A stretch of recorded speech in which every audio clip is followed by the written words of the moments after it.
Screen को share करते हैं।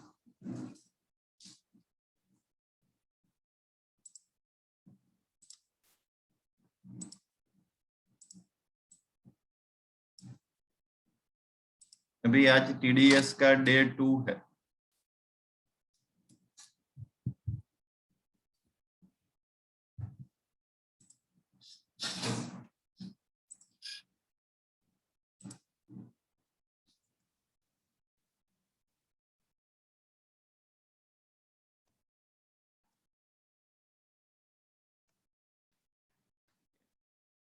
भी आपके माइंड में टीडीएस शुरू होने से पहले छोटे छोटे क्वेश्चन होते हैं कि कौन सा फॉर्म फिल करना पड़ेगा, कौन सा फॉर्म इश्यू करना पड़ेगा, कौन सा रिटर्न कब, कौन सा चलन,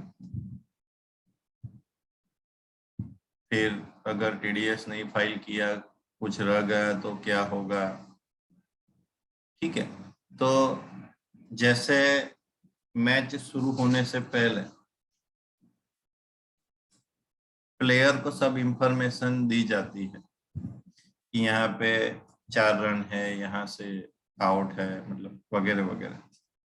सो ऐसा ही टीडीएस शुरू होने से पहले हम आपको थोड़ा बहुत इंफॉर्मेशन दे दे कि आपको पता चले कि ये कैसे काम करता है।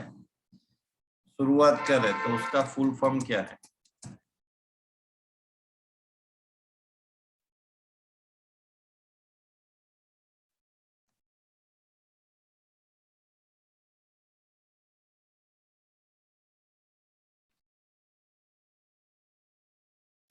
फिर सेकंड है वो मतलब क्यों आया।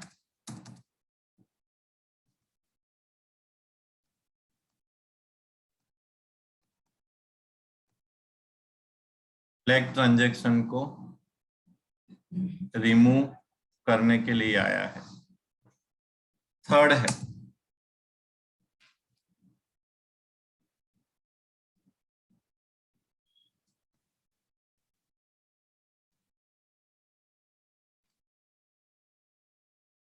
पिच नंबर, मतलब कौन सा नंबर लेना पड़ता है TDS. 10 number, full form of 10 number.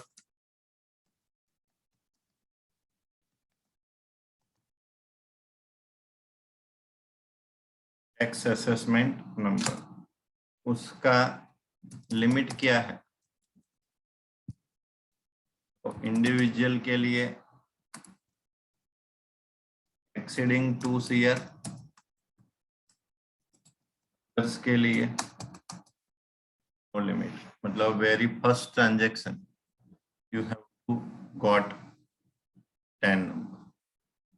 If you are create an organization like partnership firm, like LLP, like company, so don't see the turnover.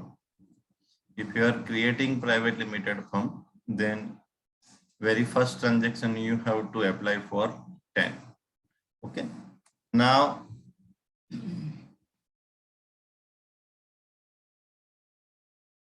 each firm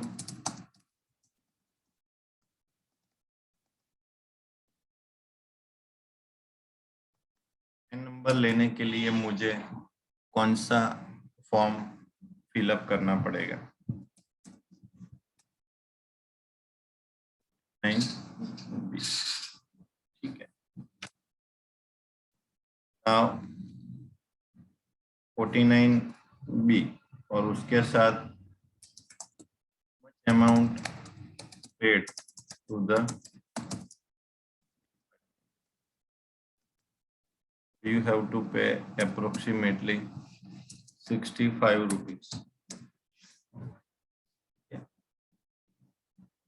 You have to charge 2000, 2500, 1500, whatever, but you have to pay 65 rupees to the department for acquiring 10. The eligibility is For individual, if turnover is more than 2 CR, then it is mandatory, and for others it is mandatory. But for individuals, if turnover is less than 2 CR, then you have to apply for voluntarily also. There is no restriction. You must cross the turnover of 2 CR. Is it? Now, how to charge? 100,000, 2,500. Depends upon you. There is no MRP. In service organisation मतलब उसकी कोई MRP नहीं है. Okay. Next,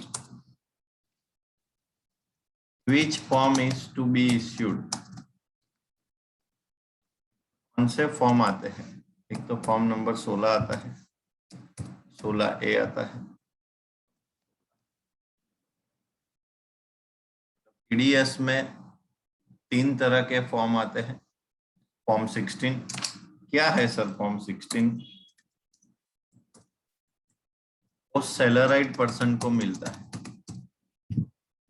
और उसका salary जो basic exemption limit से ज्यादा है तो उसका TDS काट के उसको फॉर्म दिया जाता है. लेकिन बेसिक सैलरी से कम है तो फॉर्म दिया जाता है लेकिन TDS नहीं कटता, क्योंकि अभी basic exemption limit 2,50,000.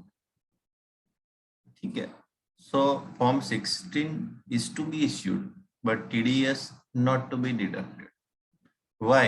Because a person is not crossing the limit of 2.5 lakhs. That is one. Second thing, form 16A for business or profession.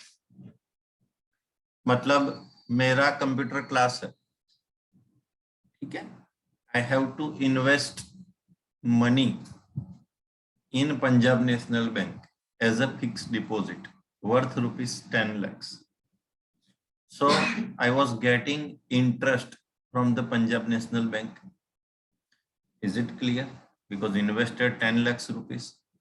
So मेरा जॉब नहीं है लेकिन मेरा बिजनेस है या प्रोफेशन है. तो जॉब के अलावा अगर 2 पर्सन है, उनमें एक को रेवेन्यू मिलता है और दूसरे के लिए जो एक्सपेंस है, तो जिसके लिए एक्सपेंस है उसको TDS नंबर लेना पड़ेगा. जैसे पंजाब नेशनल बैंक के लिए इंटरेस्ट एक एक्सपेंस हो गया, क्लियर है, और मेरे लिए इंटरेस्ट इनकम हो गए. दूसरा, अगर इनका एडवर्टाइजमेंट एजेंसी है, क्या नाम तुम्हारा? चैताली जी का एडवर्टाइजमेंट एजेंसी है और मैंने उनको ऐड दिया, ठीक है, तो भी मेरा एक्सपेंस हुआ एडवर्टाइज. चैताली जी का तो इनकम हुआ. तो अगर उनका एक लिमिट होता है, वो लिमिट का मैं आपको स्ट्रक्चर दूंगा. अगर लिमिट से क्रॉस होता है तो मैं चैताली जी का TDS काट दूंगा, वो मुझे जो बिल रेज कर. फॉर्म 16AA क्या है? तो NRI जब ट्रांजैक्शन होता है, मतलब इंडिया में नहीं है, तो उनके लिए हम फॉर्म 16AA इश्यू करते हैं, हम इश्यू करते हैं NRI को. क्लियर है? सो 3 तरह के फॉर्म होते हैं. अगर आपके हाथ में फॉर्म 16 है, कैसा फॉर्मेट है वो मैं आपको दिखाऊंगा, तो आपको पता होना चाहिए हाँ ये जॉब वाला है.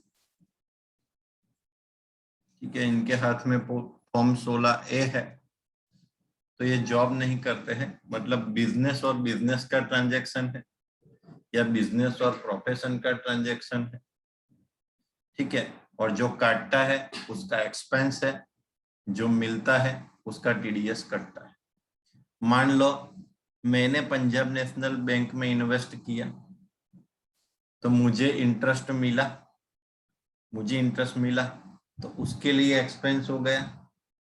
इसके लिए पंजाब नेशनल बैंक के लिए एक्सपेंस हो गया। तो पंजाब नेशनल बैंक अगर मेरा लिमिट जो इंटरेस्ट का जो लिमिट दिया है इन्होंने उससे ज्यादा है तो मेरा टीडीएस काट, और वो मेरे लिए भी कोई एक्सपेंस नहीं है। मैं जब मेरा इनकम टैक्स का रिटर्न फाइल करूंगा तो मुझे वो वापिस मिल जाए। क्लियर है? तो 3 फॉर्म होते हैं, फॉर्म 16, फॉर्म 16A और फॉर्म 16AA। अभी बात करें कि टीडीएस कब डिपॉजिट करना है। मंथ एंड होने के बाद नेक्स्ट मंथ के मैक्सिमम 7 तक, तो आज 15 नवंबर है, तो अक्टूबर की बात करूं तो अक्टूबर मंथ खत्म हो गया, तो अक्टूबर का टीडीएस जिसने भी काटा है उसको नवंबर का 7 तारीख तक में, एक को भी आप डिपॉजिट कर सकते हो, 2 को भी कर सकते हो, मैक्सिमम कौन से तारीख तक कर सकते हो,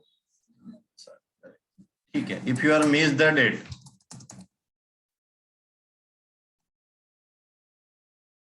आपने डेट मिस कर दी, सो यू हैव टू पे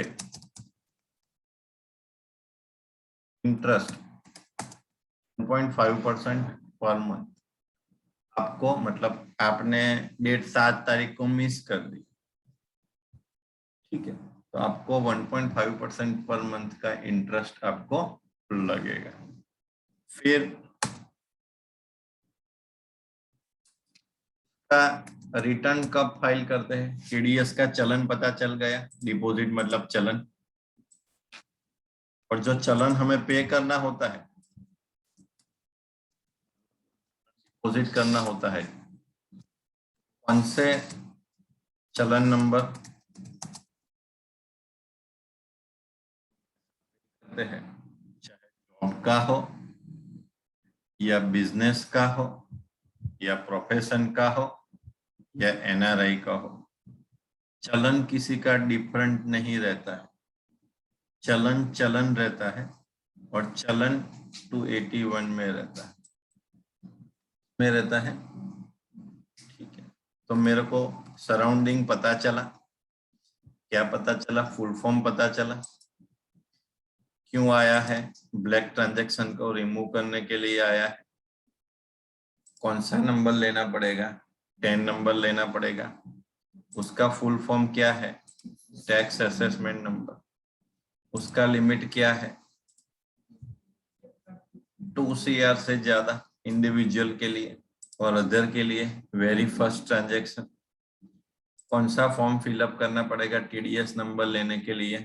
49। वहां पे कितना पैसा देना पड़ता है? 65। यू कैन चार्ज, आपको जो चार्ज करना है वो कर सकते हैं, ठीक है। फिर कौन सा फॉर्म हम इश्यू कर सकते हैं? फॉर्म 16, फॉर्म 16A और फॉर्म 16AA, मतलब form 16, form 16A, form 16AA। Form 16 किसके लिए है? सैलराइड पर्सन के लिए है। फॉर्म 16A किसके लिए है? Business profession. फॉर्म 16AA किसके लिए है? एनआरआई के लिए। टीडीएस हम कब डिपॉजिट करते हैं? जब काटते हैं किसी का, मान लो मेरा टीडीएस नंबर है, मैंने 10 लोगों का काटा, तो मुझे कब डिपॉजिट करना है? जब मेरा मंथ एंड हो जाए, उसके बाद में लास्ट टू लास्ट 7 तारीख को, ठीक है। अगर आप वो डेट मिस कर देते हैं तो क्या करना पड़ेगा? अगर आप वो डेट मिस कर देते तो आपको 1.5% इंटरेस्ट ज्यादा पे करना पड़ेगा। चलन आपको, मतलब चलन जो डिपॉजिट करते हैं वो कौन सा नंबर का चलन होता है? 281। सर थोड़ा रिटर्न की बात कर दो कि टीडीएस का रिटर्न कब हम फाइल कर सकते हैं। टीडीएस का रिटर्न हम क्वार्टरली फाइल करेंगे। अप्रैल से जून मंथ का 31,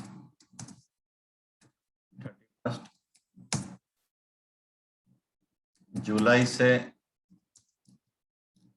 नवंबर का 31,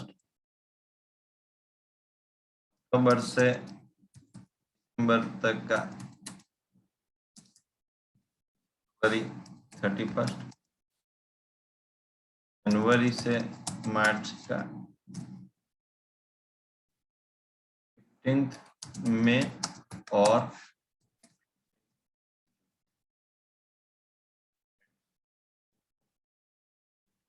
लास्ट क्वार्टर है ना, उसका 15 मई तक होता है या 15 जून तक है।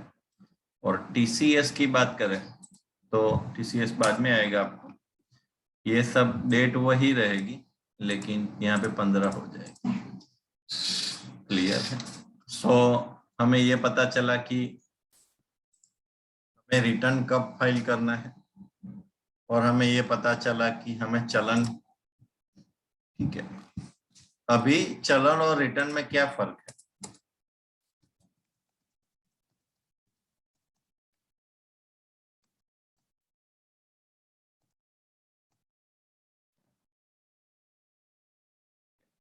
मैंने अप्रैल मंथ का 10 लोगों का चलन पे किया, मई मंथ का 5 लोगों का पेड किया और जून मंथ का 7 लोगों का पेड किया, ठीक है। ये एक्सेल में मैं अभी लिख रहा हूं, थोड़ा आप कंसंट्रेट करना। चलन और रिटर्न में क्या डिफरेंस है, काफी लोगों को पता नहीं चलता। चलन क्या है, चलन पे किया फिर रिटर्न क्यों पे करना, मतलब फाइल क्यों करना है। रिटर्न हम पे नहीं करते, रिटर्न फाइल करते हैं, चलन पे करते हैं, ठीक है। अप्रैल मंथ में 10 लोग हैं,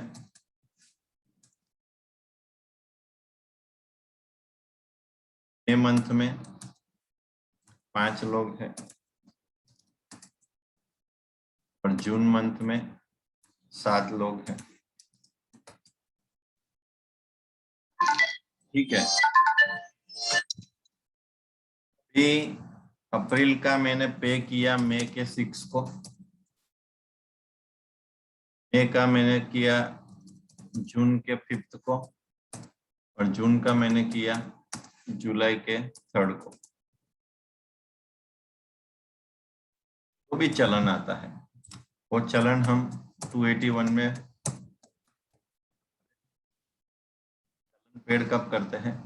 ये 10 लोगों का 10% का मैंने 6 तारीख को 281 में पेड किया, ठीक है। 10 में से जॉब कर रहे थे 5 लोग और बिजनेस कर रहे थे 5 लोग, ठीक है। यहाँ 5 में से 3 लोग जॉब कर रहे हैं, 2 बिजनेस कर रहे हैं। यहाँ पे 5 लोग जॉब कर रहे हैं, 2 बिजनेस कर रहे हैं, बिजनेस और प्रोफेशन, ठीक है। अभी मुझे क्या करना पड़ेगा,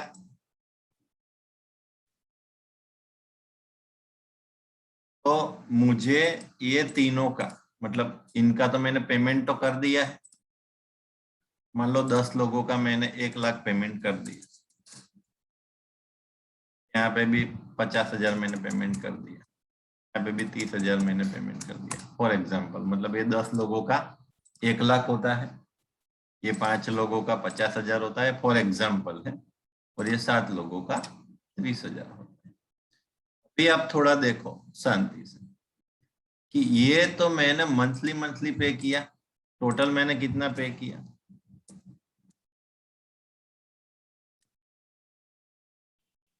क्लियर है। तो ये 3 महीने में मैंने इतना पे किया। अभी मेरी बारी आई रिटर्न की, ये चलन की बारी थी, चलन का क्राइटेरिया मैंने पूरा किया, अभी रिटर्न की बारी आई। रिटर्न में क्या होता है? अप्रैल, मई और जून मंथ। देखो चलन मंथली है, मैंने कर दिया। और रिटर्न कौन सा है? क्वार्टरली है, तो ये रिटर्न क्वार्टरली है, अप्रैल से जून का। तो जॉब वाले होते हैं, ठीक है, उनका एक रिटर्न होता है 24Q। जो बिजनेस वाले होते हैं और प्रोफेशन वाले होते हैं, उसका कौन सा रिटर्न है? 26Q। और NRI वाले होते हैं, उसका कौन सा रिटर्न होता है? ठीक है, तो मैं क्या करूंगा, अप्रैल में जून का जॉब का मतलब ये 5 और ये 3 8 और ये 5 13 लोगों का मैं 24Q फाइल करूंगा। बिजनेस और प्रोफेशन दोनों का, ये 5 और 2 7 और 2 9। और इसका नहीं है, वो मेरा NRI नहीं है, समझिए। तो रिटर्न फाइल करता हूं, क्वार्टरली फाइल करता हूं, ठीक है। लेकिन जॉब वाले के लिए वो 24Q है, बिजनेस के लिए और प्रोफेशन के लिए वो 26Q है, और NRI के लिए वो 27। ठीक है, मैं उसका रिटर्न फाइल करूंगा, तो पैसा तो मैंने पे कर दिया है, ठीक है। और amount paid and pan card, मतलब ये 13 लोगों का तो पैन कार्ड होगा। तो पैन कार्ड से मैं मतलब टोटल 5 और 3 8 और 5 13 लोगों का मान लो मैंने जितना भी पे किया है, तो जिसका जितना है उसका वो पैन कार्ड से उसको मैं लिंक कर दूंगा कि इसका 2000 है, मिस्टर ए का, मिस्टर बी का 3000 है, मिस्टर सी का 4000 है, मिस्टर डी का 1000 है। ठीक है, तो वैसे सबको मतलब हम फॉर्म इश्यू करेंगे, फॉर्म 16 रिटर्न फाइल करेंगे, तो कौन सा फॉर्म आएगा? 24Q में फाइल कर दूंगा तो कौन सा फॉर्म इश्यू होगा? 16। 26Q में फाइल करूंगा तो 16A, और 27Q फाइल करूंगा तो 16। क्लियर है? आज तक यूनिवर्सिटी ने इतना नहीं सिखाया कि कहां से क्या जाता है और कहां से क्या आता है। फुल फॉर्म पता है सिर्फ, लेकिन कौन सा रिटर्न है, कौन सा चलन है, ठीक है, ये बिल्कुल। इसका मैं भी हायरार्की तो आपको मैं एक्सप्लेन करूंगा, लेकिन ये थोड़ा बहुत मैंने हाईलाइट कर दिया कि चलन क्या है, रिटर्न क्या है, और रिटर्न में कौन से फॉर्म फिलअप करने पड़ते हैं। ये 24Q 13 लोगों का, मतलब 13 लोगों की डिटेल्स में 24Q में डालूंगा, और उनका तो मैंने पेमेंट कर दिया है, तो उनका पैन कार्ड, वो पेमेंट के साथ उनका पैन कार्ड लिंक कर दूंगा, तो वो पैन कार्ड के हिसाब से उसको फॉर्म 16 मिल जाएगा प्रोपोर्शनेट। ठीक है, जिसका जितना कटा है उसको फॉर्म 16 में उतना मिल जाएगा, फिर वो रिटर्न फाइल करेगा तो उसको वो रिफंड मिल जाएगा, चाहे बिजनेस वाले हो, चाहे प्रोफेशन वाले हो, चाहे NRI वाले हो। ठीक है, सो अभी मैंने आपको 20-25 मिनट में सिर्फ मैंने आपको पूरा स्ट्रक्चर बता दिया। TDS तो मैंने शुरू ही नहीं किया है, ठीक है, लेकिन मैंने ये बता दिया कि TDS कैसे काम होता है। 3 साल 5 साल भरने के बाद भी आपको यही पता नहीं है कि TDS काम कैसे होता है, तो TDS का काम कैसे ले सकोगे? ठीक है, काम लेने के लिए TDS कैसे काम करता है, उसका टर्नओवर लिमिट क्या है, उसका इंडिविजुअल एक्सपेंस का लिमिट क्या है, वही कुछ पता नहीं है। तो इसलिए ज्यादातर चार्टर्ड अकाउंटेंट की भी बात करता हूँ, ज्यादातर टैक्स कंसल्टेंट की भी बात करता हूँ, वो ज्यादातर इनकम टैक्स के पहला प्रायोरिटी देगा, दूसरी प्रायोरिटी वो GST की देगा, तीसरी प्रायोरिटी वो TDS की देगा। सभी के पास 1000-2000 इनकम टैक्स की फाइल होगी, सभी के पास 500-1000 GST की फाइल होगी, लेकिन किसी के पास 500 टीडीएस की फाइल नहीं होगी। पता चल रहा है कि नहीं चल रहा? ओके, सो टीडीएस की कंसल्टेंसी बहुत कम लोग करते हैं, लेकिन टीडीएस में पैसा ज्यादा है।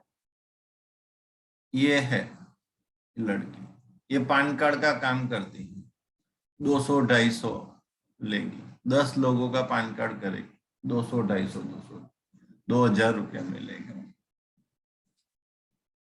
उनमें से 1000 रुपया तो देना पड़ेगा, क्योंकि 108 रुपया तो 107 रुपया वहां पे देना पड़ता है, 107। तो उसको मिला कितना? उससे बेटर है कि ये है, वो टीडीएस का नंबर ले ले, 2500, 3000, 2000, कितना देने का? 65।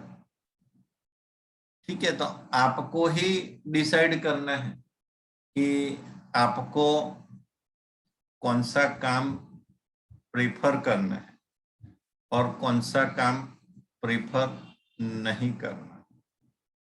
क्लियर है? दूसरा, सर टीडीएस नंबर कैसा होता है? हमने 5 नंबर देखा है।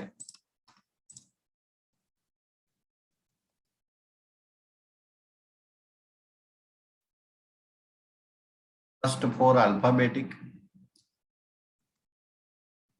Next 5 numeric, last alphabetic.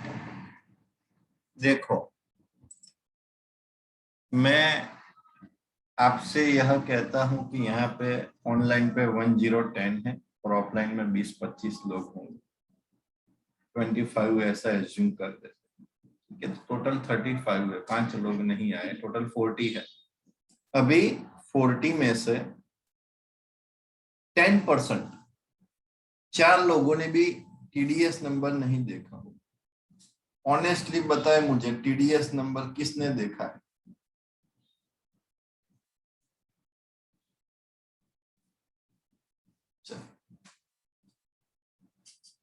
જોયો છે તમે? કેવો હોય? કંપનીમાં 10 નંબર છે જે જ્યાં જોબ કરું છું એવું નહીં છે, નહીં 10 નંબરનું સર્ટિફિકેટ જોયું છે? 10 નંબર છે એ તો બધાને ખબર છે મેં અહીં લખ્યું, સાંભળો. પાન કાર્ડ કેવું હોય છે એવું ટીડીએસ નું સર્ટિફિકેટ જોયું છે જેને 4 જણે આંગળી ઊંચી કરી એમ? તમે જોયું? નહીં જોયું? ઓકે, તમે જોયું? નહીં જોયું? ઓનલાઈન में सर मैं જોયું છે। मतलब 35 लोग हैं, उनमें से सिर्फ 2 जन ने टीडीएस का सर्टिफिकेट देखा। ठीक है, सो फर्स्ट, और शायद 35 लोगों ने टीडीएस पढ़ा होगा, या उनमें से 20 लोगों ने तो टीडीएस पढ़ा होगा, F5 में, S5 में, T5 में, तो सर्टिफिकेट ही नहीं देखा। टीडीएस में 80 मार्क्स, 90 मार्क्स, क्या करना है? ना सर्टिफिकेट देखा है, ना रिटर्न का ड्यू डेट पता है, ना चलन का ड्यू डेट पता है। सिर्फ 194C, 194Q, H, I, वो सब उसमें थोड़ा टाइम निकल जाता है, 1-2 महीना, 3 महीना, 4 महीना। तो मैं आपको, जो बाकी के 35 लोग हैं उनको मैं टीडीएस का सर्टिफिकेट दी, मेरा खुद का भी है, I am having TDS number, और मेरा खुद का मैं टीडीएस का भी रिटर्न फाइल करता हूँ। सो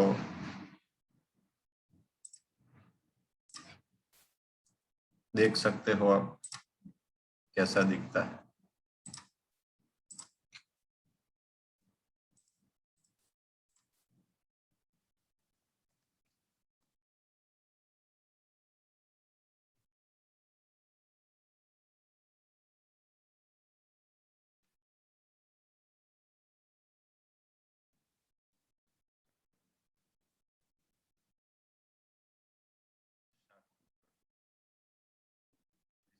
ten number,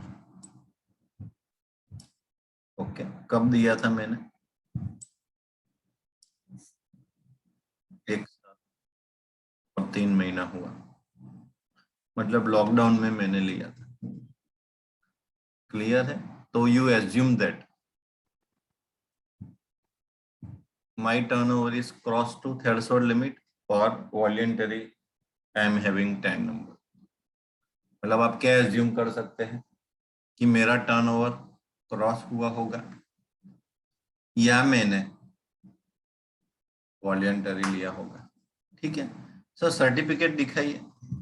this is the certificate.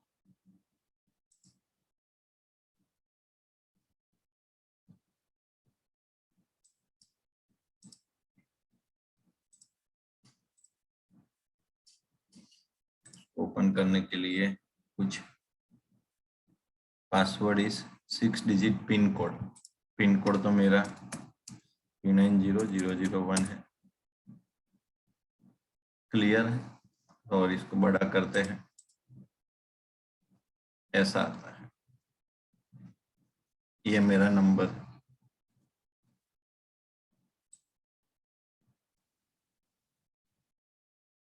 Clear है? जो हम सीखते हैं उसका सर्टिफिकेट ही हमने नहीं देखा है तो हम क्या सीखे हैं? क्लियर है? अभी मैंने जो कुछ चलाया आपसे, आपके माइंड में कोई क्वेरी हो कि सर ये फॉर्म क्या है, रिटर्न क्या है, ये क्या है, वो क्या है, बोलो।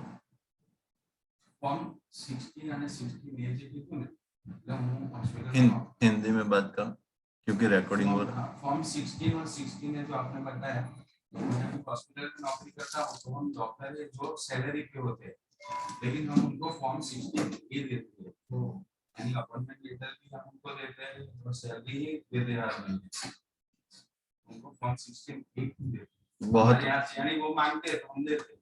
बहुत बढ़िया, एकदम इंटेलिजेंट क्वेश्चन किया। कर रहे हैं क्या? जॉब। दे रहे हैं क्या? नहीं दे रहे हैं क्या? फॉर्म से। ठीक है, तो उनसे कमिटमेंट है, एग्रीमेंट है।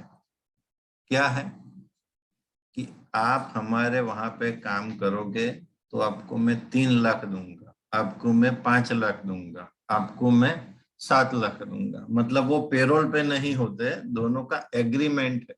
और एग्रीमेंट मतलब बिजनेस हो, कमिटमेंट।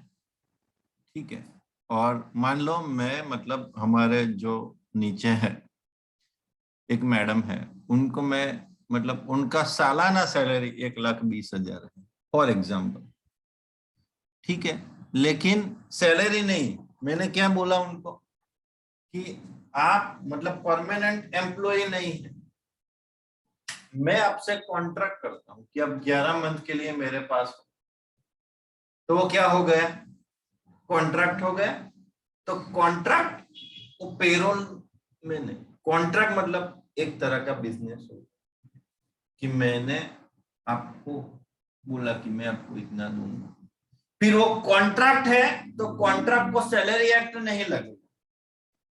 जैसे वीएमएसएस में कॉन्ट्रैक्ट ही अभी सभी जगह पे 11 मंथ का कॉन्ट्रैक्ट हो गया सभी तो जहां पे भी कॉन्ट्रैक्ट है, पे ऑन कंपनी का पेरोल नहीं है, कॉन्ट्रैक्ट है, वहां पे आपको मतलब दो टर्म्स हो गई, इनकी टर्म्स और उनकी, कंपनी का पेरोल नहीं और टर्म्स है, कॉन्ट्रैक्ट है, तो वो बिजनेस हो गया। इसलिए हम उसको फॉर्म 16 ए देते। पता चला कि नहीं? किसी का एक बार मतलब एक लड़की मतलब सोमा तालाब में रहती है, उनका सैलरी का रिटर्न है, अभी थोड़ा देखना, और सैलरी 2 लाख से कम थी, ऐसा मैंने सिखाया, जैसे आपको मैंने सिखाया था। तो वो बोल रही है कि मेरा हस्बैंड का मेरा सैलरी का रिटर्न फाइल करना है। ठीक है, तो जो लोग मेरे वहां पे इनकम टैक्स सीख लिया है, मैं उनकी बात करता हूँ। जो नहीं सीखे उनको मतलब बाद में आएगा, दूसरा टॉपिक है, तीसरा। तो हम पहले उसका 26AS देखते हैं। क्या देखते हैं? ठीक है, तो 26AS में मैंने देखा फॉर्म 16 या मैंने देखा फॉर्म 16A। तो उनके हस्बैंड का फॉर्म 16A था, तो फॉर्म 16A है, तो मतलब जॉब नहीं। वो हस्बैंड उनके कॉन्ट्रैक्ट पे थे, लेकिन हस्बैंड को तो ऐसा ही लगता है मैं जॉब कर रहा हूं। ठीक है, और उन्होंने लास्ट के 3 रिटर्न ITR 1 में फाइल किया था। ठीक है, और मैंने उनका रिटर्न ITR 1 में फाइल नहीं किया। सर जी क्या करो? तो मैंने उनको बताया कि बहन जी, जहां पे फॉर्म 16A लगता है तो सैलरी के सेक्शन 192 है और 193 है, और जब 194 आ जाती है सेक्शन, तो वहां से बिजनेस की शुरुआत हो जाती है। 194A, 194B, 194C, 194Q, 194I, मतलब 194 जो है वो बिजनेस का सेक्शन है, प्रोफेशन का सेक्शन।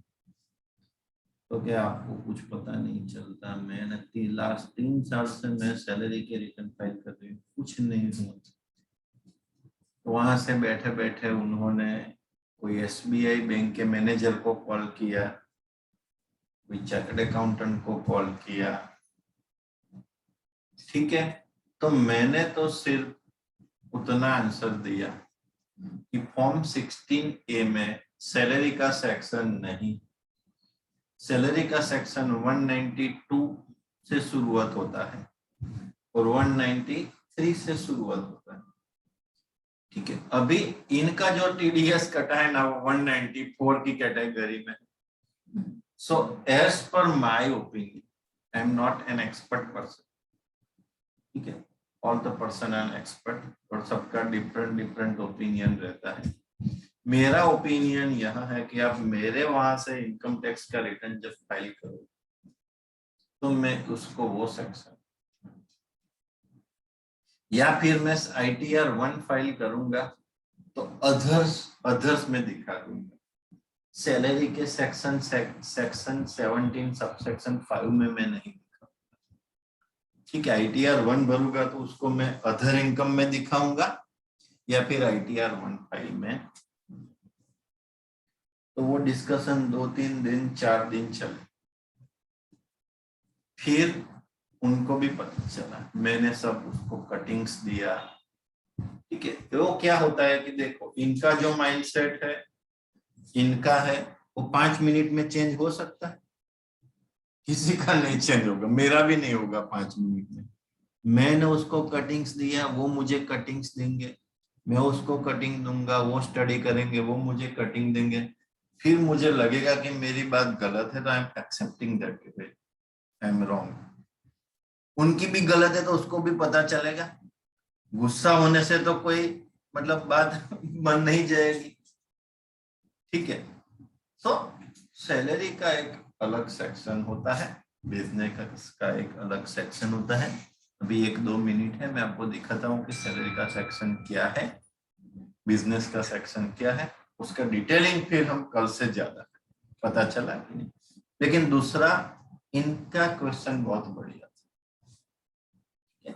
ऐसा किसी को और कोई क्वेश्चन है आपको आंसर मिला? ठीक है, इनपुट लेते रहो, तो कोई आपसे कैसा भी क्वेश्चन करे, आपको उसका आंसर बढ़िया तरीके से, और मैं आपको मतलब दिखाता हूं कि सैलरी का सेक्शन क्या है, कहां से देखने का लिमिट, और वो कल डिटेलिंग में आएगा। आज मैं आपको हाईलाइट से दिखा रहा हूं। ठीक है, अभी किसी का कोई क्वेश्चन नहीं हो तो मैं वो सेशन है किसी का ऑनलाइन में कोई है या ऑफलाइन में कोई है? मैंने जो चलाया है यार उसके रिलेटेड। सर पैन नंबर लेने के लिए सिर्फ फॉर्म नंबर 49 ही चाहिए और कुछ डॉक्यूमेंट चाहिए? 10 नंबर लेने के लिए सिर्फ पैन कार्ड चाहिए। डिजिटल सिग्नेचर वगैरह कुछ? जरूर, पैन नंबर है,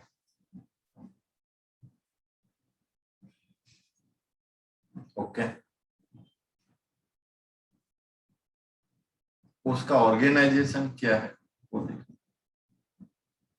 अगर उनका ऑर्गेनाइजेशन इंडिविजुअल है, उसका कंपनी है, उसका पार्टनरशिप फर्म, उसका LLP है और उन्होंने डिजिटल सिग्नेचर लिया, लेकिन जब हम ऑफलाइन अप्लाई करते हैं तो डिजिटल सिग्नेचर जरूरत है।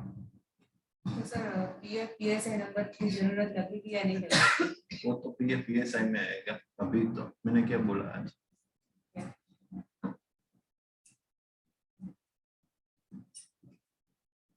ओके। सो अभी हम शुरुआत करते हैं।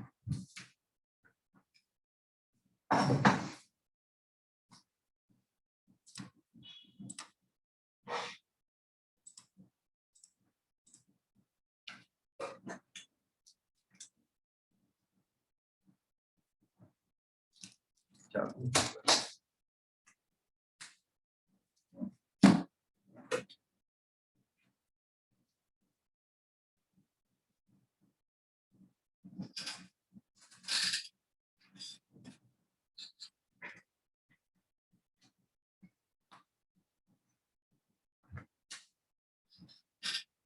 देखो,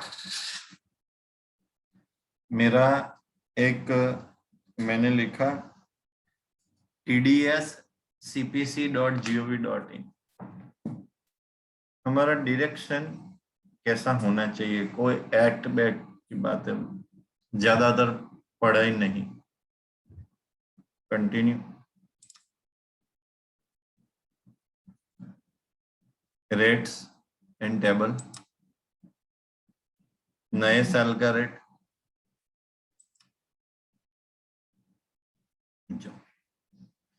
192 एम्प्लॉय के लिए कौन सी सेक्शन है? ठीक है, और 190 बस 192 ही है सेक्शन। बाकी 194 से सब बिजनेस शुरू हो जाता है, डिविडेंड, इंटरेस्ट, ठीक है, senior citizen, winning from lottery, payment to, देखो। और सैलरी का जो है वो थ्रेशोल्ड लिमिट, इनकम टैक्स का जो लिमिट है, मतलब इनकम टैक्स में जो बेसिक एग्जाम्पशन लिमिट है 0 से 2.5 लाख, 2.5 लाख से 5 लाख, वो स्लैब है, वो ही उसका स्लैब। बाकी सबका लिमिट है एक्सपेंस का, वो आपको कल डिटेलिंग में आ जाएगा। ये सब लिमिट है, उसके परसेंटेज है, और ये जो लिमिट है वो मतलब कल मैं आपको डिटेलिंग में चलूंगा। कोई एक्ट पढ़ने की जरूरत नहीं, यहाँ से देख लिए कि कौन सी सेक्शन लगती है। 194D, तो उसका लिमिट क्या है, उसका कितना परसेंट काटना है। बस सर ये क्या है, वो क्या है, ये क्या है, 3 है तो कौन सा है वो आपको करना है। क्लियर? बोलो कोई क्वेश्चन? क्वेश्चन आपके कैसे होने चाहिए? क्वेश्चन वैसे आप कोई भी कर सकते हो, लेकिन यहाँ पे मतलब आप 35-40 लोग हैं, किसी का अंडरस्टैंडिंग ज्यादा है, किसी का अंडरस्टैंडिंग कम है। मैंने जो सिखाया है वो अंडरस्टैंडिंग इक्वल है, मतलब मैंने मतलब पीरियड लिया, तो आप उसके रिलेटेड क्वेश्चन करोगे तो मैं उसका रिलेटेड आंसर दूंगा। लेकिन आप अलग क्वेश्चन करोगे, मैंने उसको पूछा कि पापा क्या कर रहे हैं, वो बता रहे अंकल बाहर गए। मैंने क्या पूछा, पापा क्या कर रहे, तो पापा कुछ नहीं कर रहे, पापा जॉब कर रहे। पता चला कि नहीं? क्वेश्चन कैसा होना चाहिए? जो सीखा है, हाँ।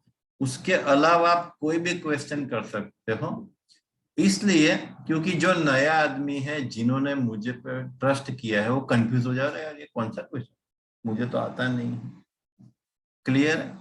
आपके पर्सनल क्वेश्चन का पर्सनल आंसर, आपके जनरल क्वेश्चन आप जितने पूछोगे उतना आपके लिए बढ़िया है, क्योंकि आपके माइंड में जो है वो इनके माइंड में होगा, इसके माइंड में भी। इन्होंने पूछा था एक बढ़िया क्वेश्चन, वो जरूरी था, वो मेरे माइंड में भी नहीं था, लेकिन मुझे वो केस स्टडी याद आ गया जो लड़की का। क्लियर है? सो क्वेश्चन जो मैंने सीखा है वो क्वेश्चन का सबको जरूरत है उसमें से कोई, लेकिन जो मैंने सिखाया ही नहीं है, ठीक है, उनकी सिर्फ आपको जरूरत है और 40 लोगों को जरूरत, क्योंकि उसको वो आएगा।